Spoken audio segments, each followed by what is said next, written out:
In the depths of our understanding of the human mind lies a haunting enigma that elicits both fascination and unease. The Uncanny Valley. Imagine a realm where the lines between reality and illusion blur, where lifelike androids and eerily human-like avatars exist, teetering on the edge of our comfort and familiarity.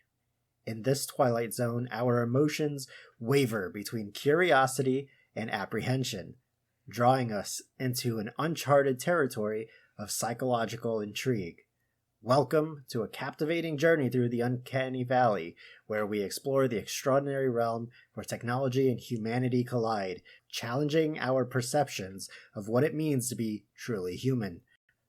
Things are about to get strange.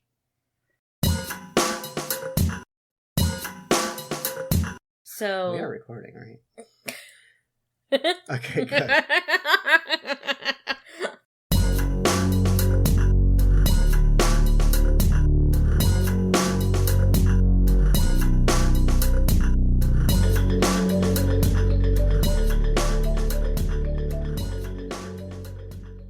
All right, so hey, Molly. Hello. Hi, all you ghouls and goblins out there. How y'all doing today? Hopefully you are good. How you doing today, Josh? I'm great. So today, we are munching on some snacks. What are you munching on? I'm snacking on some off-brand Cheetos because nobody's donating to the snack fund. So I couldn't afford full-brand Cheetos. These are cheese doodles. Not quite as good, but I guess they'll get the job done for now. Yeah. Dollar store is our best friend. I'm eating some Pull and Peel Twizzlers. Pull and Peel. Yeah. So today's topic that we're talking about today, are you ready for this, Josh? I think I'm ready. What are we talking about? Something that you can't quite put your finger on because it's not a physical entity, but rather it's kind of a state of being. The Uncanny Valley. Dun, dun, dun. So let's get into it. When I'm not creaking, please. So we are recording, right? Okay, good. So right. Let's get into it. Still creaking. So let's get into it. So, what is the Uncanny Valley? It is a phenomenon that can be described as an eerie or unsettling feeling that some people experience in response to not quite human figures like humanoid robots and lifelike computer-generated characters. Understanding and addressing the Uncanny Valley is vital to human-computer interaction. This phenomenon can have significant emotional and psychological impacts on individuals and society. When encountering entities in the Uncanny Valley, people may experience fear and anxiety due to the unsettling nature of those almost human, but not quite human, beings. Imagine having to work with an awkward sort of human-like robot that is there to help you, but not great at its human replies yet. The emotional response can lead to avoidance or aversion, impacting interactions with the robot, virtual characters, or other AI systems. With the presence of humanoid robots or virtual characters in the Uncanny Valley, people might find it challenging to engage with these entities, leading to a reduction in social connections and potentially affecting empathy and emotional bonds. So just imagine you're there to work on, I don't know, some mundane task, right? But your assistant is a robot, and generally speaking, the robot can reply to you in structured sentences and supposed human-like conversation, but everything's a little off because it's obviously not human and not perfect. You know, it just There, but the thing now add the creepiness factor in there. The thing looks human. It's gonna be a no for me, dog. Yeah, I mean, so you can imagine somebody's going to be apprehensive and have this uneasy feeling, his awkwardness while working with that supposed helper, but it's not really a helper. Can't get over the weird eyes it's looking at me with, because there's soulless eyes staring at me while we're working on some mundane task. I've been told that I have soulless eyes. Yeah, well, that's not true, because you can actually focus on what you're looking at. How about now? Anyway, go ahead. Keep going. The discrepancy between appearance and actual human characteristics can lead to conflicting feelings of familiarity, I don't know how to talk today, and alienation, leading to cognitive discomfort. The Uncanny Valley raises ethical questions about the treatment and rights of humanoid robots or AI systems that appear human-like. How we perceive and interact with these entities could have implications for our moral responsibilities towards them. The Valley's effects can vary across cultures as attitudes towards humanoid entities and AI differ globally. Can we just treat women equally throughout the whole globe? But okay, we're not going to get on that. That's another subject. Some cultures may embrace humanoid robots while others may exhibit stronger negative reactions. Could this lead a war over ideals? Well, yeah, I would think so.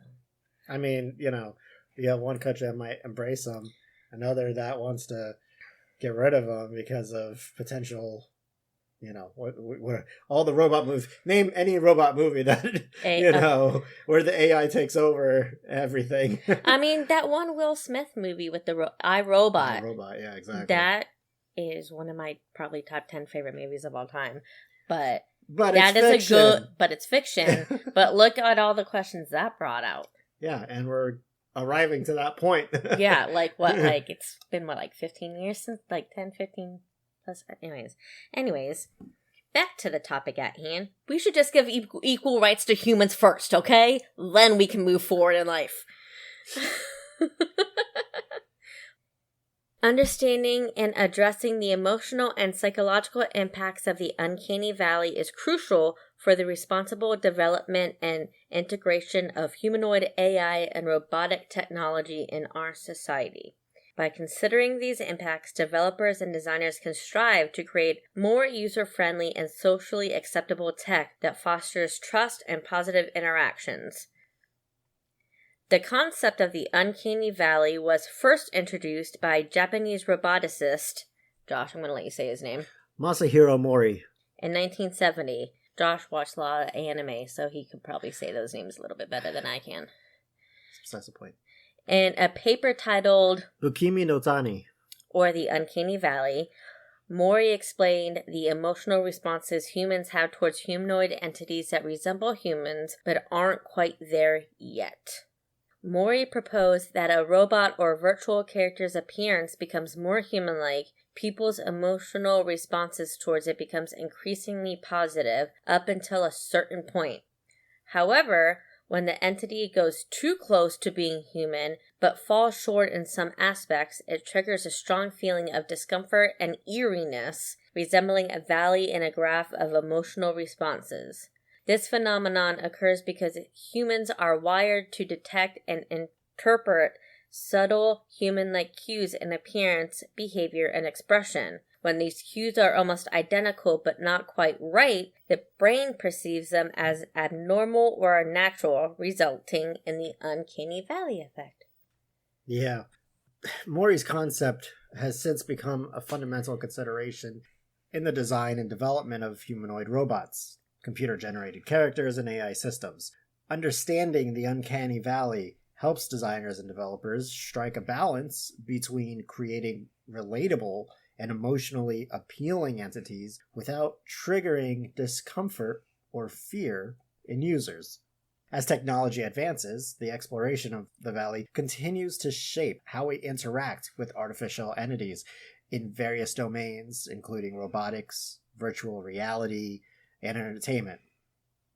Let's go over some historical milestones in robotics and artificial intelligence. Here's a timeline of key developments that have contributed to increased awareness of the Uncanny Valley. In 1738, Jacques de Vaucansin's mechanical duck. Jacques. I don't know how to say it. We don't know. We're just trying. Sorry. We're trying. His mechanical duck, one of the earliest examples of an automaton. The mechanical duck created by Jacques amazed audiences in the 18th century. While not humanoid, it sparked curiosity about the possibilities of life-like machines.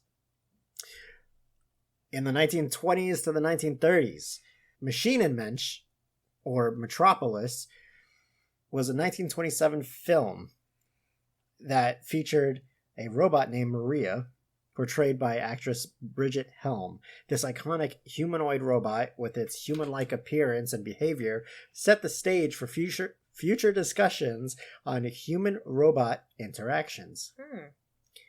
1950s. Turing test. Alan Turing proposed the Turing test, a measure of a machine's ability to exhibit intelligent behavior indistinguishable from that of a human. This landmark concept laid the foundation for evaluating human likeness in AI and robotics. Okay, in the 1960s, Waseda University in Japan developed some of the first humanoid robots, such as Wabot 1 and Wabot 2. I got a photo of it so you can check out the blog for that. Or we can also upload it to social media too, right? Yeah. Follow us on Twitter, Instagram, and Facebook. Uh-huh. These early robots attempted to replicate human-like movements, but lacked convincing appearances. Now, just as so you know, in case you don't see it. I'm a robot. Yeah, right, no. But Wabot 2, I didn't get a chance to see the first one, but Wabot 2, in the photos I saw, it was... weird. Well, it was sitting at it could play on piano. It had basically enough of a skeleton. It looked like, all mechanical metal, parts, but it had, full fingers, and it could play piano, but its head was a camera. So there's no, so there's a clear distinction that, hey, this is a robot, and not to feel weird, because there's nothing really human-like about it, other than it's got some appendages that help it play piano. I don't have appendages. You are missing some. I am. Disrespect. In 1970, Masahiro Mori published his influential paper, Bukimi no Tani, or the Uncanny Valley, which formally introduced the concept of the Uncanny Valley. He discussed how humanoid entities, when close to human appearance but not quite, can evoke discomfort and fear.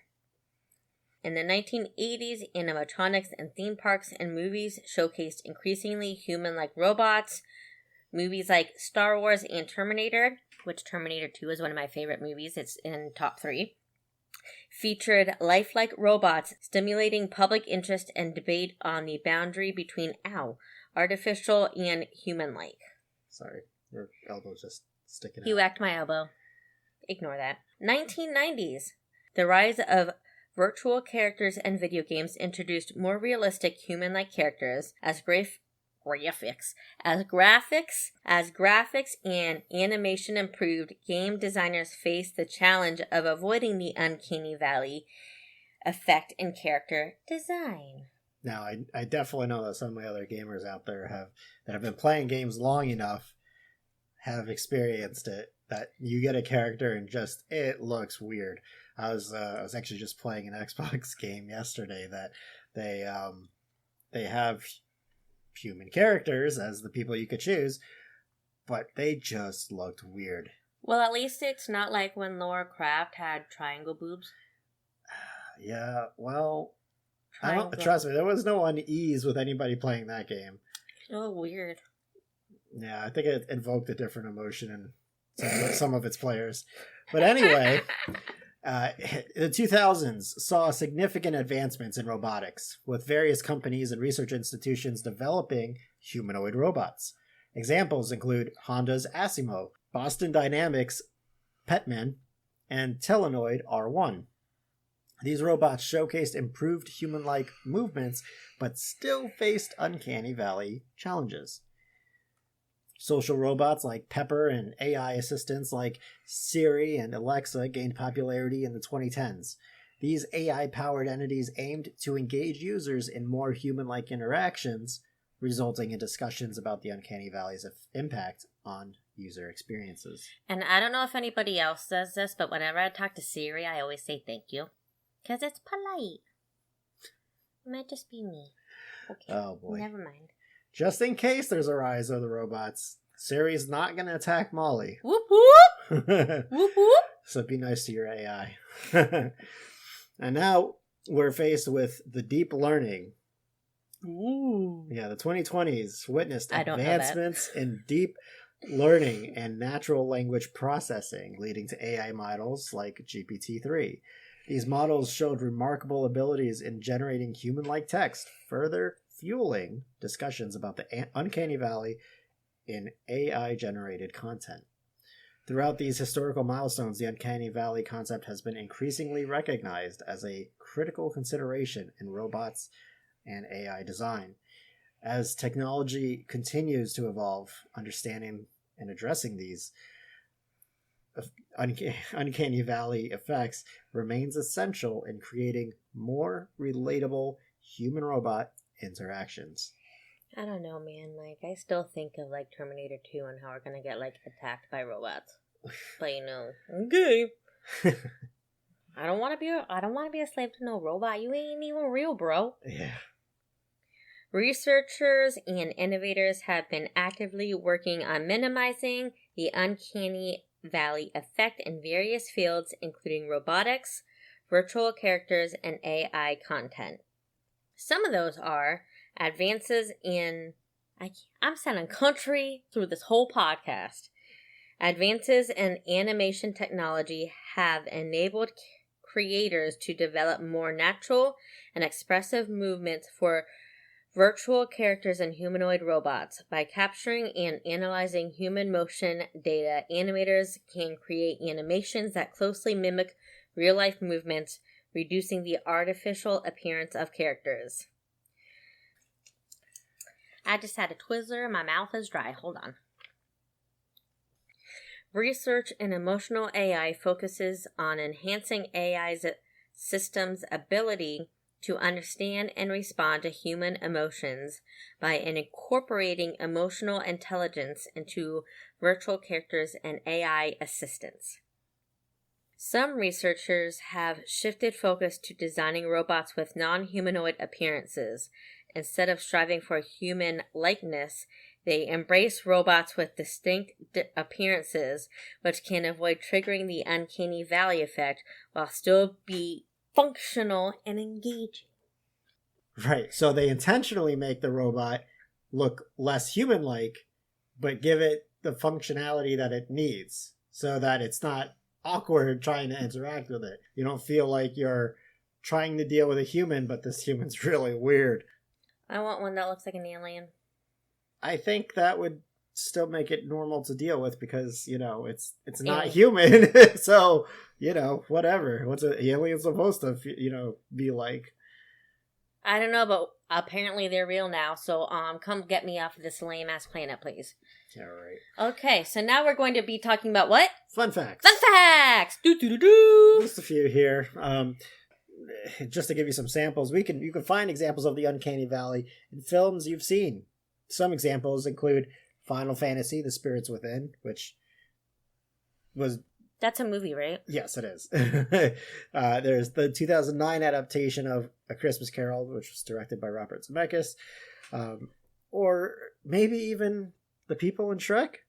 I mean, I always thought they made me feel weird. I read somewhere that early adaptations where they showed children, the children would cry when Fiona was on screen. Oh yeah, it was the early model of Fiona was scary. Made people cry.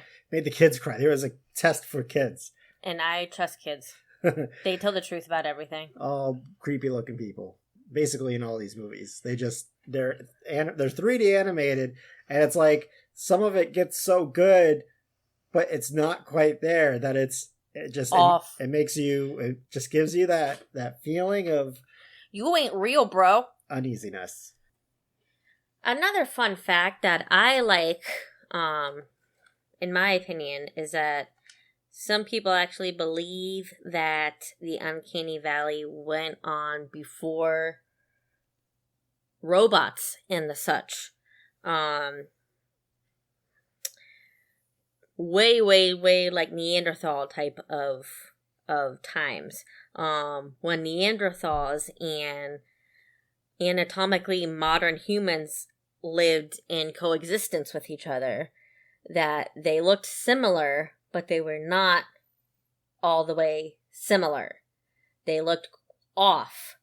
And obviously, like, the modern humans obviously survived, but there were still Neanderthals walking around when we evolved and whatnot. So that might be, people think that Uncanny Valley is like, what's the word? Modern concept? Not a modern concept, but it's kind of like ingrained in us.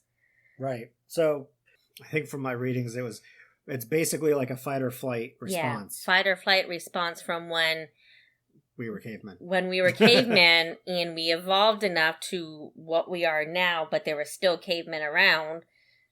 It's a basic instinct, basically. Basic instinct. So that we know survival. So we don't trust certain things. Obviously, fight or flight. You know what that is, you know. So I kind of like that thought process behind it. It's a good thought. That's just me. I mean, the term Uncanny Valley is just that. It's just a term to describe a sort of feeling, which essentially still aligns with that same thought process of fight or flight. I mean, you know, something looks like me, but it's not me. And I need to be on my guard just in case there's a problem, you know? Exactly. You know, I need to watch out for whatever this thing is because it's not like me and it might attack me. And am I going to stay and fight or am I going to fly away? Yeah, exactly. So, yeah, that's a good theory. I like that. I like that theory in my mind. I'm going to stick with that one. Yeah, let's go with that. Let's go with that. In a study from 2014, researchers found children between 9 and 11 were prone to the feelings of uneasiness when they found virtual human-like characters as being less friendly and strange, lacking upper facial expression. I don't know. I'm less friendly and I'm strange, so maybe... Yeah, but you got upper facial expression. If yeah, you watch because I haven't got any stuff in my forehead yet. Yeah. What? No, you have upper facial expression. What I'm saying, you have it. See, no, look, think of it this way. If you watch a cartoon and all you see is the mouth move, but you don't see like the eyebrows move with it, and they're just talking, but like it's just the mouth moving, like the Polar Express. Sometimes the jaw doesn't even move. I get they're saving on animation, but come on, bro. But it's kind of weird. Like, come on, put some more effort into facial expressions. It's kind of, you know, gonna make it more relatable. It's a lot more accessible now, though. So like, I feel like animation has come a long way since early Shrek days and like Christmas Carol and like Polar Express. I feel like it's come a long way since then. Of course, you're talking, you know, almost 10 years ago for some of these. Actually, more than 10 years ago for these. I was about to say, didn't Shrek come out like almost 20 years ago? I don't know, but it was a while ago. I mean, the Final Fantasy movie was in 2009, and that's over 10 years. That's the year I graduated high school. My heart. Oh, jeez. Okay. As I die over here, Josh is going to say more fun facts. So, last fun fact. The Uncanny Valley phenomenon is studied across multiple disciplines, including robotics, psychology, neuroscience, computer science, anthropology. I like anthropology. I like saying the word anthropology. It's just fun. It rolls off the tongue. And philosophy, reflecting its interdisciplinary significance. Say that word one more time. Significance? No. Interdisciplinary. Interdisciplinary. Okay. Significance. Thank you. You're welcome. So, Molly. What is an example of a time you felt the unease of the Uncanny Valley? I don't know if I ever have, to tell you the truth. I bet you have. You just don't even realize it. I might have blocked it out of my mind. You did. It doesn't have to be like, I feel sick to my stomach. It's just like, something's not right. I don't know. There's a lot of times where I'm watching TikTok at 2 o'clock in the morning and my TikTok is filled with creepy stuff and I see something and I'm like, what the F is that? No, that's just curiosity. No, it's creepy. I don't know. I think that's something else. So I'll give you. So I definitely, probably the first time I could say I felt it was actually watching that movie, Final Fantasy, The Spirits Within. It was definitely like, I was like, whoa, look at these graphics. And then like, wow, these people are weird. Uncanny Valley, because they're so realistic, but then they're still off. And it's just like, there's just this weird pit in your stomach. Okay, I'll give you another example. Wax museums. Oh yeah, those are kind of weird. I mean, it's like, some of them, it's like, they're pretty good, and then you're just like, listen, I know he's an actual human being, but Haley Joel Osment in the movie AI kind of creeped me the hell out. I don't think I've seen that movie. Oh my God. Guess we have something on the watch He list. plays a robot kid. Oh. And interesting. He's an actual human being, obviously, in real life. But Obviously. But, like, he plays that character of a robot really well, and I'm just like, I don't like him. I would kick him in the head. Gotta kick this robot. Do you think researchers will ever get the Uncanny Valley concept conquered so that it's no longer prevalent? Or no? Part of me hopes that they don't, because I don't want to, like, walk down a grocery store aisle and be like, is that a freaking robot or is that a human being? And I find it highly disrespectful that they're going to have more fingers than I do. No kidding. They might have some with missing appendages. But, I hope not, because then we're not needed anymore. As human beings, we're not needed anymore. Because then robots can take our jobs and do everything that we do, so we wouldn't be needed anymore. And then we're all going to be poor because they're doing our jobs. I don't think we'd ever get to that point. I mean, we're still talking about like major sci-fi, we're a lot closer in technology, but we're still talking about major sci-fi leaps and bounds. To get to a point that you can make a robot so human-like that we can't tell the difference. I think that because here's the thing. I mean, when it comes to people, obviously we have entire like jobs dedicated to understanding people, and people don't even understand people. That's so to have robots fully understand people is almost impossible, since we can't even do it ourselves. I don't even fully understand myself. There you go. So, we have, there's what you would say normal or neurotypical. Normal? But yeah, exactly. What's normal? Everybody's different.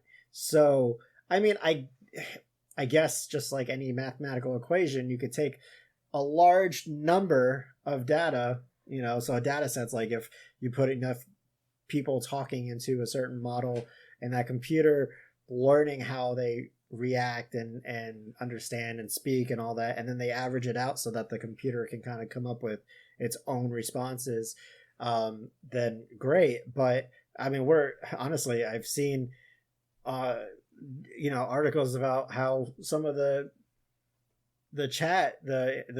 AI chats have been learning from people constantly to adjust, but people are just trash. People have been giving it the worst case scenarios, and then it's actually going backward and becoming stupider than becoming smarter. So I don't know. I don't think we're ever going to bridge that gap. And I think if we're getting close, clearly humans are going to stop it before it actually gets there. Please don't do it. Yeah. We don't want a doomsday event. I would really like for the whole atomic bomb Terminator 2 thing to not happen. Sorry, we just watched that movie not that long ago, so it's still fresh in my mind. But yeah. So, in your lives, what have you experienced in the Uncanny Valley? And now that you know about it, maybe you'll think about that uneasy feeling you have at certain times reacting with AI, robots, AI intelligence, any of the sort. Yeah. And that's it. That's it. That's it, boys and girls. We appreciate you coming out to another episode. And just Ignore say me. goodbye to everybody. Bye, everybody. We love you. Have a great day. Stay weird. We want to thank you for tuning in. You can find us on all your favorite social platforms by searching Conspiri Weird, posting photos and details from each episode. Please consider keeping our tummies full by donating to the Snack Fund. Donations will be given a shout out on the podcast. Special thanks to Audionautics.com for the theme music. And remember, question everything.